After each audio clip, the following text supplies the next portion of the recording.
Bonjour, on voit ici comment trouver l'allure et le tableau de variation d'une fonction homographique. Trouver l'allure graphique de cette fonction qui fait la division entre une droite et une droite est très difficile. La seule chose qu'on peut dire pour l'instant, c'est qu'on a une valeur interdite en -2 et donc que son tableau de variation aura un trou en -2. Pour le reste, si on veut connaître son allure, il nous faut une autre écriture qu'en général on vous donnera.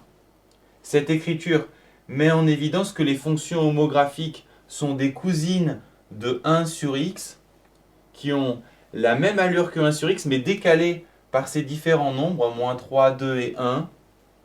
Et donc à partir de cette écriture, on va construire l'allure de cette fonction, puis son tableau de variation.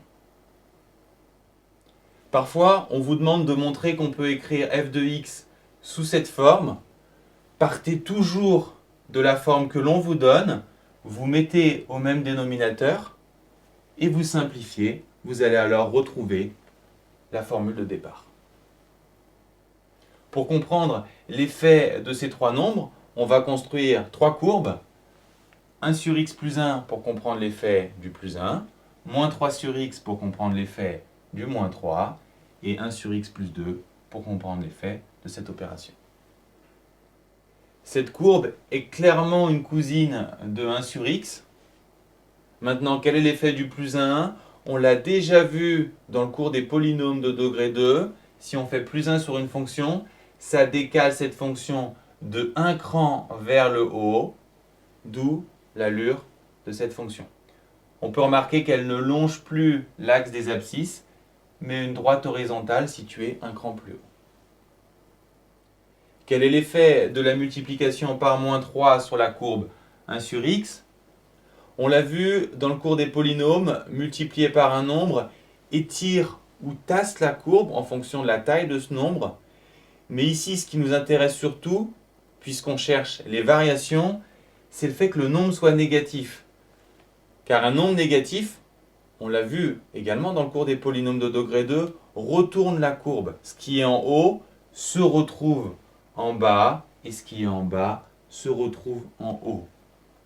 La conséquence est essentielle.